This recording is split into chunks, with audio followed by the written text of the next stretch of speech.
How do you stay joyful when your launch falls short of your expectations or of the goal that you set? As a business owner, I think it's easy to get overwhelmed. First, by all the choices that you have, by all the things you need to work on and want to learn, and then by the setbacks. Those launches that don't get you the results that you want, the effort that you put into your social media or a webinar that you had or anything else that there is, and then you don't feel like the effort was worth it. I know for me, that's a big thing that I've worked on a lot. And so we have Mel Selcho here, and she teaches us strategies from the business bullpen to the chemo chair and back. She's went through a lot in her life, and she has such a delightful way about her that is just so fun to absorb all of that from her. And she teaches us how to decide the best action when there's so many choices. And she teaches us about the fun scale and what to do when you're worried that the strategy isn't working that you're choosing to test, and so much more. I really ask her lots of questions and want lots of examples. So I think you're going to be able to really relate to what she talks about today. Before we get into the episode, I believe that you are out there and you have been listening to this podcast. You've enjoyed it. You've loved it. You've learned a lot. You have a desire to be more organized in your home, in your life. You just haven't taken that next step to join Organized Life Academy. This is the program that helps you organize your home, declutter, let go with ease, and organize your life. We're going to put systems and routines in place in 2025. That's going to be a really big goal. We're going to practice planning using the organizing steps and also using the 12-week year ideas and concepts into our goals. I mean, my goal is to help you have the most success that you can. And I love some of the ways that the 12-week year helps you do that. It condenses the time that we're looking at and helps us have more success and stay more motivated. And I'm using it for myself in my life and my business in 2025. And I'm going to teach you and lead us through that in how we declutter, organize our home, and implement routines. So if you're out there and you've been considering and you're kind of thinking, I do want to do it, but I don't know, should I not? I want you to join us. And I'm giving you a special little bonus right now. If you go to the link in the show notes and you're one of the first 7 to join, you can join Organized Life Academy for $400 off. And I'm even putting the payment link in there. If you can't afford to make the full payment right now, I want you to still be able to join and you can have the payment link. So there's a payment link and a full pay link. And I want you inside. We have 35 amazing women right now, and I know there are more of you. I really do believe it. So we're going to have so much fun in 2025. So get in there and let's get into this week's episode with Mel Selcho. Are you ready to work less, feel more organized and productive, streamline repetitive tasks, and implement systems that allow your coaching business to run smoothly even without you? If so, you're in the right place. Welcome to the Organized Coach Podcast, your go-to source for practical tips and solutions. I'm your host, Tracy Hoth, professional organizer, certified life coach, simplifying expert, and most of all, down-to-earth fellow coach just like you. No matter if you think you're missing the organizing gene, have ADHD, or just love anything organizing, I'm here to help you become an organized coach with a business that works for you. Pull up a seat and let's get started. Here we go. This is all about kind of enjoying the journey, the joy of entrepreneurship, which I think is something that's come up for me a lot. So I have Mel Selcho on the podcast today. I'm so excited to have her. And Mel, welcome. Hey, good to be here. I had you come in as a guest expert in Organized Life Academy, and it was so good. I've even had people, I haven't told you this, but I've even had people talk about what they took away from that and how meaningful it was and how they're trying to implement some of what you talked about. So I'm like, okay, we got to have you on the podcast to look at, in that case, we're kind of talking about our personal lives more and our home and, just in general. But today, I really want to talk about doing and sharing what you shared there in our businesses, because I've probably shared this with people on the podcast before, but I tend to every other month or so want to quit and like get really frustrated if I don't reach my goals and think everything. And I've heard this from other coaches too. Like it was just a waste of time because I spent all this time doing something and it didn't get the results that I wanted. And so I really think that what you shared was so important. I'm going to let you introduce yourself, tell us who you are and what you do to help people. Okay, perfect. I am Mel Selcho. I have been a marketer, I want to say since I was born, because I've always been selling something to somebody and studied it formally in college and then went on to a core marketing career that ended last year by my choice with where I was the director of sales, marketing, and client experience for a regional home inspection company. And I took them from about 750,000 in annual revenue to 4 million. Oh, So wow. growing businesses is super fun. And I left to go be able to do what I did for them to help other businesses. I like to say I help disruptors. So people who want to have a business that wasn't their dad's, that want to do business their way, those are the people I like to work with. Ooh, I love that. Okay, so let's dive in then. I think about taking a company from, what'd you say, 750 to 4 million is kind of amazing. Now you're on your own and you have your own business. And who do you help? Well, you help business owners. Is that what you're saying? That's right. So either business owners or people who are a leader in a business, I work one-on-one with them as well. So if you're like the marketing person for a business, a lot of small businesses start and they hire one marketing person that's expected to do everything. And so I help them hit their goals, create systems and Ooh. grow. And I really love helping entrepreneurs create the kind of clients they want to work with instead of the clients they complain about working with. How do you, in your own business, I mean, there's so many choices. So how do you decide the best action when there are so many choices? I have always loved having big, ambitious goals. I used to go to our corporate quarterly meetings and say I wanted to have delicious. I always called it delicious. Mm. Delicious, we called them rocks, but they were quarterly projects that we would do to hit an annual goal. And the universe, or whatever you want to call it, happenstance, offered me some insight that I didn't ask for on July 11th, 2022. I was diagnosed with what became stage 4 breast cancer out of the blue. I had just renewed my health insurance to a high deductible plan because I was quote unquote Oh, so healthy in June. And in July, I was like, I had a 13% survival rate. And I was overwhelmed. And I have a really good associative brain. And I was like, the stakes were really high. And I thought everybody started telling me what to do. And I think that's a lot like being in a small business.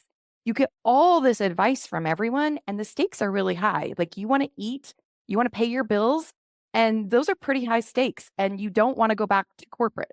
mhm. And so what I learned from my corporate life helped me in my cancer journey. And then I have brought it back to business. And so I've learned, because life gave me this insight I didn't ask for, how interconnected personal life and business life are. So that's a Ooh. little bit of the background. And I have some tips to share today and Yes, I can't how to wait. choose what you're going to do. So when you're overwhelmed, I have 4 for overwhelmed. When you're overwhelmed and you feel like you don't know what to do. So it might be a launch that you're starting. It might be a whole business that you're starting. It might just be the year that you're starting. How you can decide the best course of action. I've got 4 tips for that. And the first one is know your numbers, but don't be your numbers. So when I was in home inspection, we had this goal that got assigned to me. I got voluntold a goal that the business wanted a 50 rate of people choosing an add-on service. And we hung around for years at 30%. And I couldn't look at that 30% and say we had failed because we kept growing it incrementally. And we just had to keep trying new things to end up creating a success. And I ended up turning it by one idea. I ended up turning it into an 85% add-on rate. Whoa. And so I mean, it was a really great way, but if I had stuck with we're at 30% and we want to be at 50%, so we're failing, I would have never gotten there. When I got cancer, I had a 13% survival rate. And that was a really important number to know because I would die if I didn't do something different. And it was also a really important number not to be because I had a really good chance. If you get 87% on a test, that's good. And I had a really good chance of dying. And so I decided I was going to make a really aggressive course of action because of that. And then I was going to forget that number. And when I came back, when I came back, I worked sometimes with real estate agents. Their market in terms of transactions started tanking in 2022 and 2023 and even 2024. And so it was important for them to know that the market was low. Home prices are high, but the number of transactions slowed down significantly. So if they were going to do the same thing they did last year, it wasn't going to have the same results. So that was an important number to know. But then you don't want to be the market. You don't want to have a 40% decrease in your business. So that's tip number one. Tip number two is to borrow some success from what you're already good at. So for me, that was marketing. I was like, okay, I'm really good at marketing and I'm really good at having a 90-day plan. But it could be like for your listeners, especially if you're really good at organizing, what makes you good at organizing? If you are really good at cooking, if you're good at planning a trip, if you are really good at parenting, what are the elements that you can borrow from that? How do you decide a recipe? How do you decide an itinerary? And how do you decide when to adjust it? Use those same principles in your business. And so those work really well. Number three is decide what you want from the journey and then bring it. I love the quote from Bashar that says, waiting for the circumstances to change so you can feel good is like looking in a mirror, waiting for your reflection to smile first. That's awesome. For me, that is always fun. And it's not that everything has to be fun, but I'm going to bring as much fun as I can to everything. And then tip number 4 is if you want to be the best, you got to work with the best. And that looks different in all different ways. So I've always had a business coach. Even when I was running the marketing for someone else, I had my own personal coach. I really believe in coaching. And so when I got cancer, I decided to use expert advice. I went to MD Anderson in addition to my local doctors. I hired a cancer coach. And then I love to read books and listen to podcasts. And so I borrowed some advice from them as well. Oh my gosh, so many goodness. Let's go back through and use these 4 in a specific case for maybe a coach or business owner that's listening. So let's say someone wants to have, is this a good example? Someone wants to have 10 one-on-one clients and they have 2 and they're trying to get 10. So, and they feel overwhelmed. So how do you apply this? So just let's walk through an example. Let's do. So step number 1 is know your numbers, but don't be your numbers. So you are a coach. We're doing coach, right? You are a coach with 2 clients and you want 10. You know you have 2, but you don't be the coach that has 2 clients. Ah, I see what you're saying. You have to be the coach that has 10 clients. So I had to be the 13% that were going to survive and not the 87% that weren't. And so a lot of times we don't want to know our numbers because we associate our own failure with those numbers. And so that's why it's important if you have 2 and you want 10 to know that you have 2, but you can't be the person that has 2. You have to be the person that has 10. I get it. So then I'm so glad I asked because this makes so much more sense. So you're as the coach who has 10, you are living in kind of your future self then, and you're thinking like that coach and you're acting like that coach. Is that what you mean? That's right. And you're like, there are 8 out there that need me. And so I'm going to go find them. And what I'm doing currently isn't going to work to get me to 10 because it got me to 2. So that's the other part of knowing that number and not being the number is to recognize what has gotten me here isn't going to get me there. So I need to have some changes, which is totally fine. That doesn't mean you're a failure. Yes. Oh my gosh, that makes so much sense. That's kind of exciting too.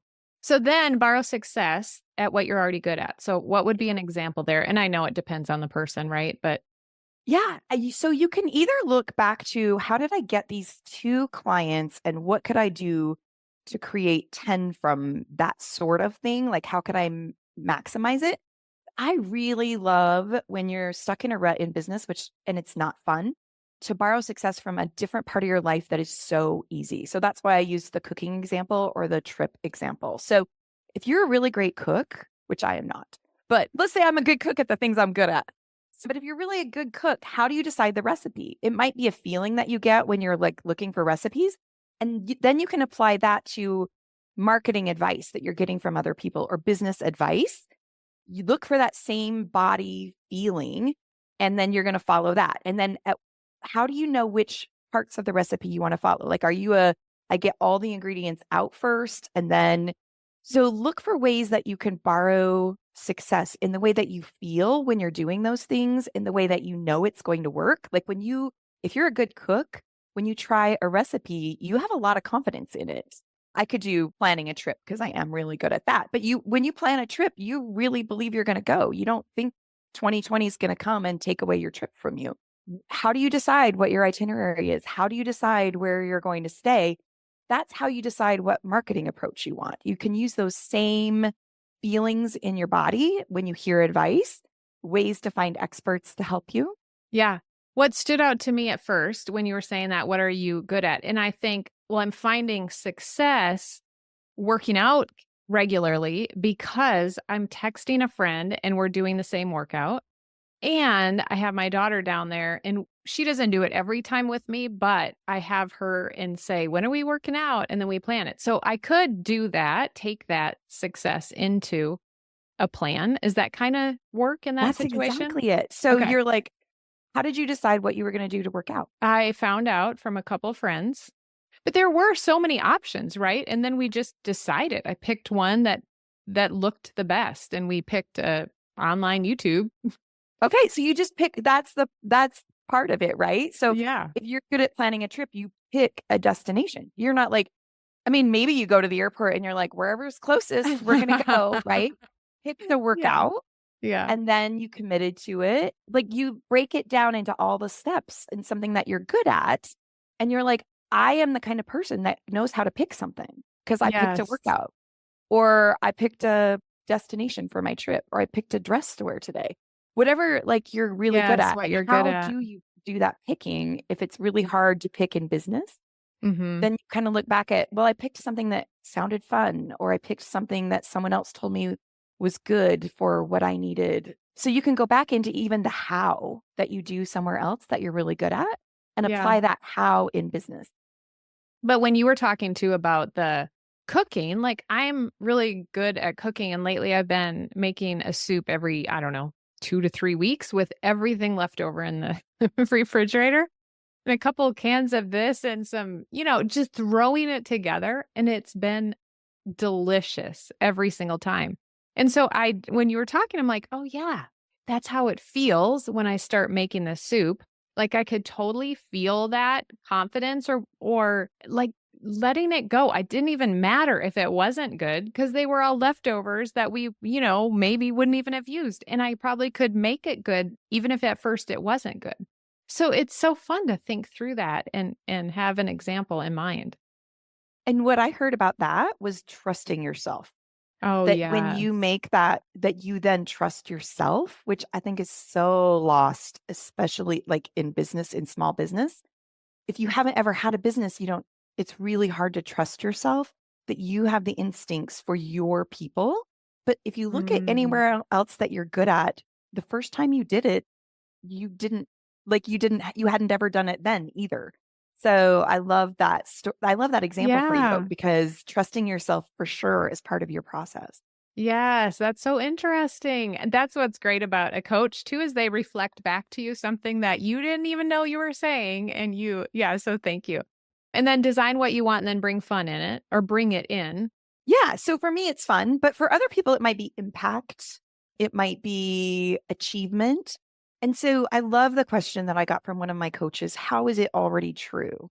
So how is it true? So for me, fun, I was selling home inspections. I mean, to realtors, talk about the least fun part of real estate. Like all the other Instagrams are about gorgeous bathrooms and yards and features of a house. And mine is like the ugly part of the crawl space. But I decided to create a series, Tales from the Crawl Space, which were like all the funny things that we found in people's crawl spaces, like Rubbermaid tubs that were supporting the house. And that was really interesting to my people who were realtors at the time. And so I decided I was going to bring fun to real estate or to home inspection, and it was my job to bring it. It wasn't going to already be there. It's like a smile in the mirror. I had to bring it. Oh, that's so good. So as I think about that too for myself, I'm like, what is it that I bring to organizing? It is a little bit of fun. It's a little bit of simplicity. It brings simplicity to it. Is that a good example? Yeah. So that could be your Breaking goal. it down. Yeah. Yeah. So then you want to bring simplicity to your business. So if you're trying to get, if you're a coach and that's what lights you up is simplicity, then when you're trying to get 10 clients, you want to go with something, you want to bring the simplicity. So when things get really complex, you're like, it's my job to bring simplicity here.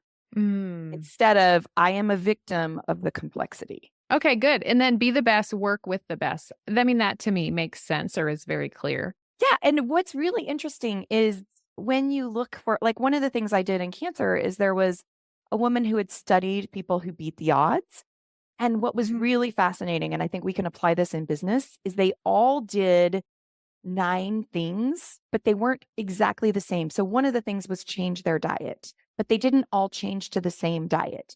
And so when you apply that back to business, there are elements that all successful businesses do, but they all do it in their own way. And so when you borrow from the experts, you want to borrow that element and then make it your own. Okay. Ooh, that's good. Okay, so these were 4. I'm so glad we walked through. Thank you for walking through that, a specific example. When you're overwhelmed and don't know what to do, these are 4 tips. What else can you share with us? The next part is when you're worried your strategy isn't working. And so I was there. And again, we're like high stakes in cancer, high stakes in business. And if you're going to start any sort of cancer treatment, you don't get to know that day if it worked. Like, quote unquote, worked, I think is probably the one of the worst words we have in both, right? And so I have 3 strategies for this. The first strategy is to decide ahead of time what enough is. And so for me, I love to have either a liberal substitution policy. So there was one year I wanted to run 30 days for 30 minutes. And then I was like, but we can have an asterisk. I can make it up. So I had to do 30 different runs, but some days I would do 2 if I ended up missing one. Or I decide that 80% equals quote unquote every, or equals enough, because enough is that like black hole that you can never fill when you do it on the back end. So if you want to get 10, let's go back to our example. We have 2 clients and we want to get 10. We're going to decide for whatever period of time, this is the strategy, this is the plan, this is the best guess that we have, and how much we're going to do, and what is quote unquote every. So if we're going to post every day on social media, you got to build some wiggle room in. So can you post 2 days if you miss one, or is every 80%? Decide your own version of success ahead of time. That's good to decide it, because I will say to people too, if you're doing 80% of your plan, then that's great. But them deciding that ahead of time is really key, because then they're the ones looking at it and not someone later telling them, oh, that was good. Okay. So when you're worried the strategy isn't working, you can answer your brain with like, maybe it isn't. We're going to find out, right? We're going to find out. But this we decided was the strategy. And so this is what we're going to go all in on this as the strategy. Yeah. And then we will evaluate. The second is a little bit related to it. One is like deciding what the effort level needs to be. And the second is give time. This is the hardest part because when we hear something new, we assume it's going to be successful. There is a dopamine hit in our brain because we're assuming it's going to be successful. And when we're in the working of of our plan, we don't know if it's successful yet, and it's easy for doubt to creep in. And Mm-hmm. so we're actually fighting a chemical in our brain. So we have to, some people work in 8 weeks, some people work in 30 days. I work in 90 days. That's a really good chunk for me. But ahead of time is how long we're going to decide to work it. And minus a disaster, or what are the exceptions for not working it? So I'm sure in my cancer treatment, if the tumors were growing, like because I could see something, or like, they would do blood work and things like that. That didn't tell them about the cancer fighting. But if something was happening that was making this bad for me, we would have changed plans ahead of time. But otherwise, we were going to do this 3 months ish of chemotherapy. And then we were going to do scans to see how it worked. And holding the belief through those 3 months was really hard. Mm.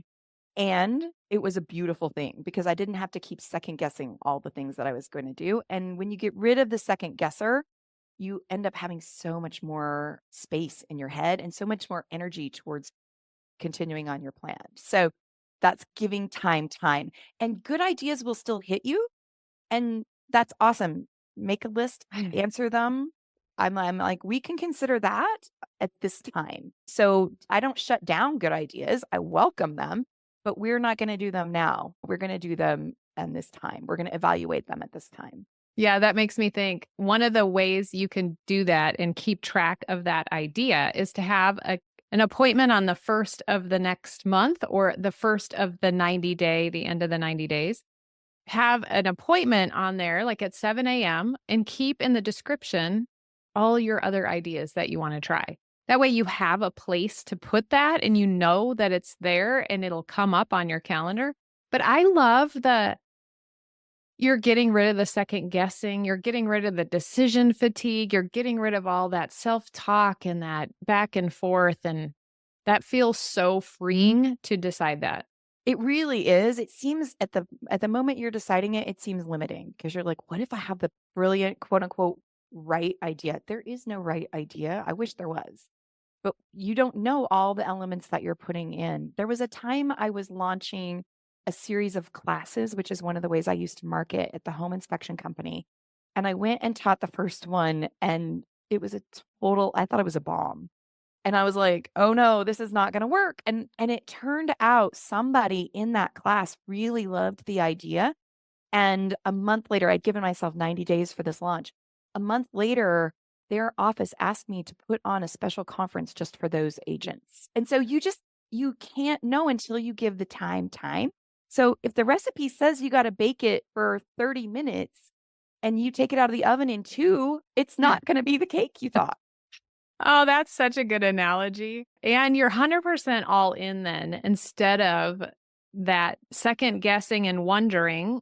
And then your energy level and your commitment to it's not there too. So I can totally see how that would be so valuable. Okay. And then what's number 3 there? Number 3, which you led into, is the evaluation. And I love putting the date on your calendar with every time you have a good idea that you want to think about, then putting the good idea, adding that to the calendar item. So you're like, this is not getting lost. It really, good ideas want to be heard, but they're not urgent. So let's hear it. Let's take the urgency out. I like to have 4 categories whenever I'm evaluating a goal. The first are the wins. No matter how big of a failure a goal, like the results are, there have to be wins. Even if it's now we know what not to do, that is a win.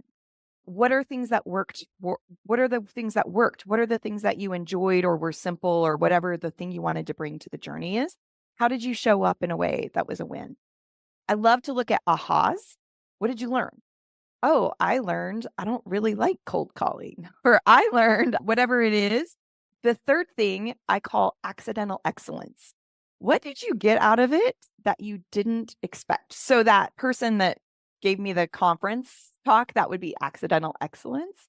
Things that you don't necessarily know you're going to get when you set out this goal, but kind of things that you get along the way. And the fourth one I call a mulligan. So even if you hit your goal, I think there is no point in living at least a day or a week or a month or whatever that amount of time is without, if you have 2020 hindsight, what will you do differently?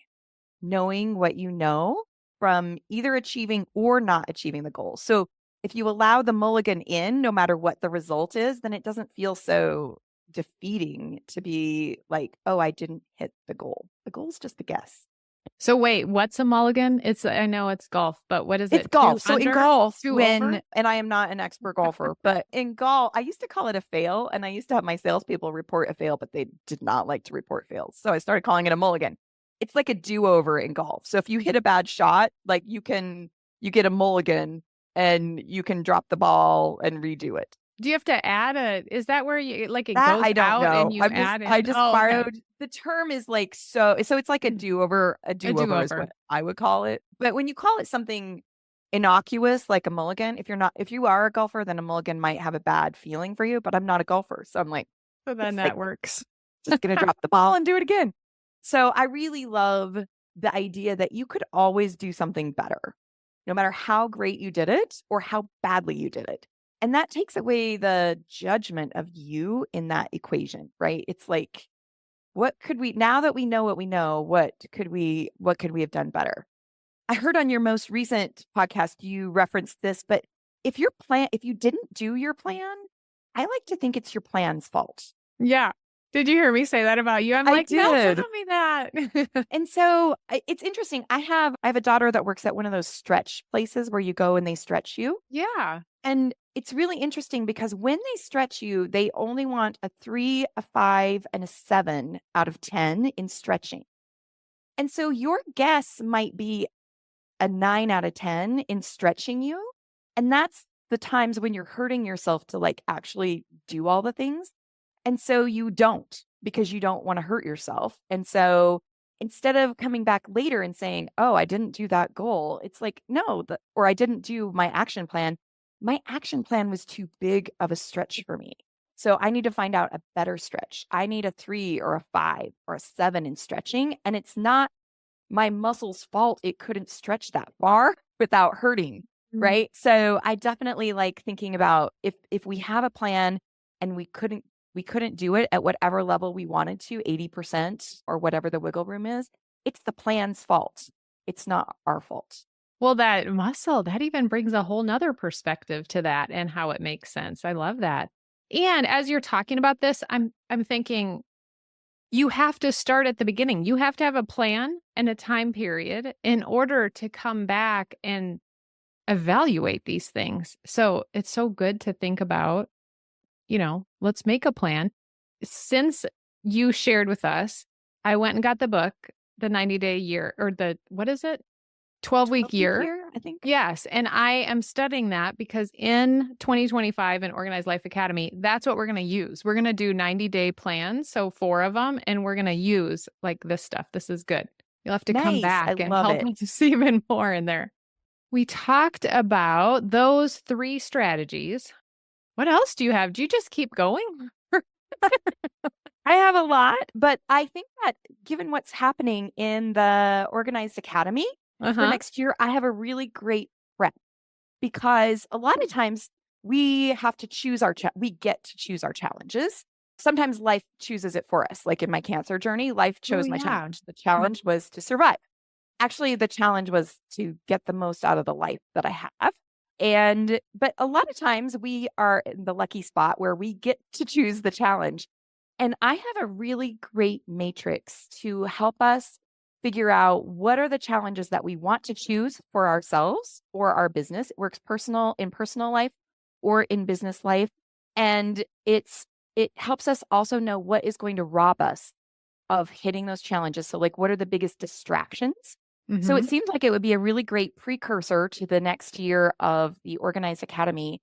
And I think in the show notes, you will have the link for it's a webinar, and I'll have a replay, and you'll get it to my listeners can sign up for that. Yeah. Yeah. There'll be a replay. I'll show you how to use this matrix to show you your biggest priorities and then to plug the projects that you're thinking of into the matrix to tell you whether they are going to distract you from your priorities or whether they are going to contribute to your priorities.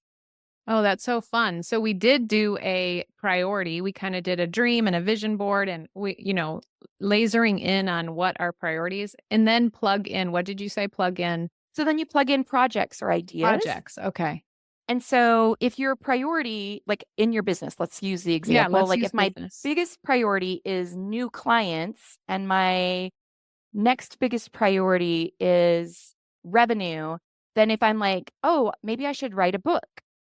Well, that's an asset for the business. It's not going to hit the revenue or the clients in that year. And so it's not a good year for that. But if I'm pretty good in clients and I'm pretty good in revenue, and so I just want to keep my baselines going, but I really want to build up some assets, then writing a book is a great idea that year. And so it helps you take all those good ideas off that list that you were going to evaluate for the next time and plug them in based on what you said your priorities were to know. And I always say the ones that are on the list but don't make the cut, those are your biggest distractions. Stay as far away from them as you possibly can, because your brain will tell you you're doing something when you're doing them. And really, you're robbing yourself of the ultimate goal that you want.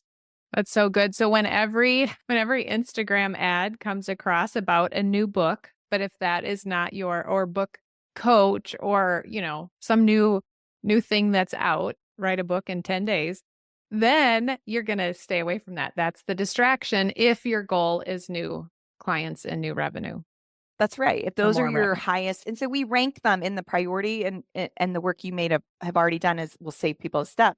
You rank the priorities by like, is this 80% of my priority of my strategy? Is this 20%? And you can have several. So if you're doing it personally, you might have health and wellness, you might have losing weight, you might have getting all my closets organized, you might have trips, whatever they are. Like, what are the biggest priorities? You might have saving. So then you have to figure out what percentage those are of your total. And then the things that come along, because there are going to be good ideas. Thankfully, the world has a lot of good ideas. They're just not always for us right now. Oh, I love that. That's such a good way to look at it. Okay, so they need to go get this webinar. Come to the webinar or get the replay. So if you register, then you'll get the replay and the matrix will come with it. And I show you how to plug your priorities in and how to plug the projects in to see whether they are going to support that priority or not. Perfect. Okay. Is there anything else you want to share that you think would be helpful? And then also, when is there some takeaway? Like, what am I going to do first? For sure, I'm going to go get the webinar and sign up for that, get the matrix. But what's their one action step that you would recommend someone take? But if there's something else you want to share first, go ahead and we'll do that first. I really want everyone to be reignited about the work that they are doing in the world. That is the thing that is the most important to me. And the reason I say I work with disruptors is because what you have to contribute to the work that you do in the world, whether you're paid for it or not paid for it, whether it's your own business or someone else's business, only you can contribute that. And so I want one of these strategies to ignite an enthusiasm for that work in only the way that you can do it for your listeners. So that is the takeaway. Choose the strategy that sounds the easiest or the most fun or whatever lights you up the most to put you into this world the most. That's such an encouragement too. And it's almost the why. It makes the why that you're here be so much more important because your gift, your uniqueness is what is going to be different. And there are people out there that need that. So it's so encouraging when you say that.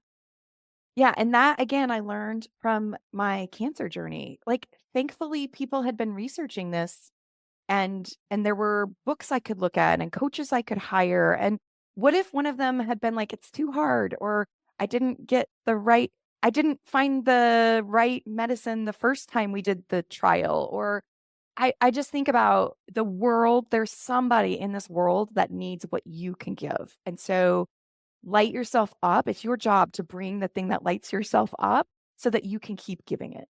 That's a good thinking back on our example. but I never got to 10 clients. I only got one more client doing that. Just keep going. You're going to get there. And you're creating these assets and creating that impact as you follow the plan and use these strategies to grow and to fulfill what your goal is. So fun. Mel, thank you so much for being here. Thank you for sharing this. You had so many good examples of how you brought fun, because that's what you were bringing into it. I don't want to, and just share a few of the ways you brought fun into your cancer journey, and share a few ways you bring fun into your business. I'd be curious about that too. Okay, Because perfect. that's your gift. Yeah. So I decided if you can bring fun into home inspection, you can bring fun to cancer. And so to cancer treatment. And I really want to be clear because I right now have flipped the odds. I now have an 87% survival rate. I would say that's accidental excellence. My result was I expanded the width of my life, not necessarily the length, because I don't know how we expand the length of our life. If I did, I would preach it. But I expanded the width of my life. And so I think about that with business. How can we expand the width of our business? And so one of the ways that I bring fun to business is I bring the most me I can to my business. So you notice today I'm wearing a sparkly tiger dress. And I am like, you know what? It doesn't matter what my dad or my mom would think about this dress at a networking event. If the people that are my people will be attracted to me being the most me I can. And so I can be the most me by having the most fun. I really do love in-person networking. And so I go with the thought of, who does this person know? This person probably knows a lot of people, and I want to know this person.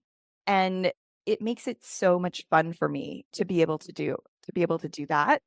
I also think of when I was in chemo. So in chemo, I brought a disco ball because sparkle is my favorite color. And it just lit up the room. And I was so thankful for the people who were there, honestly. And I bring that gratitude to the people that are doing good work in business. And I cheer them on, even if they're my competitors, because that's what's really fun for me. And that's one of the things I help my clients do is figure out what is it they want out of their business and how can they bring more of it while they're building. Building the business is as important as doing the business. And if both of those are impactful, then marketing becomes fun. Marketing's flirting. It's fun. Oh, that's so fun. That is fun. Like that, even the way you say it just makes me excited about it. Building the business is about doing. What did you say? It's as important. So a lot of times we're like, if only I could just be coaching people, then I would be having an impact. Maybe, but what if finding the people that need coaching, the accidental excellence that comes from all of that content creation, all the people you help that you never even knew that you helped, what if that is equally as important as the actual coaching that you do? How would you think about it differently? So good. I love it. Okay. Thank you so much. If you want to hear her whole story and all the fun things she brought into chemo and how to bring that into your life, the recording is always in Organized Life Academy. So you can get in there for 2025 and watch that replay in there. So I appreciate you being here. Thank you so much. Everybody go get her matrix, listen to that webinar, and learn how to do that. It was so fun being with you, Tracy. You have great tips. Thanks, Mel. Wait, if you're finding this podcast useful, you must check out the Organized Coach Academy. It's my course where I walk you through every step to get your business organized, to get yourself organized, to save money and time, to prepare to hire someone, to do all the things that you want to do in your business with ease. Check that out at simplysquaredaway.com/OCA. Also, I'm sure you've heard this a million times, but I would love it. It's my way of knowing that you're enjoying the podcast if you leave a written review. I have lots of freebies for you. They're linked in the show notes. You can find them in my bio on Instagram at Tracy Hoth. And until next week, have a beautiful day.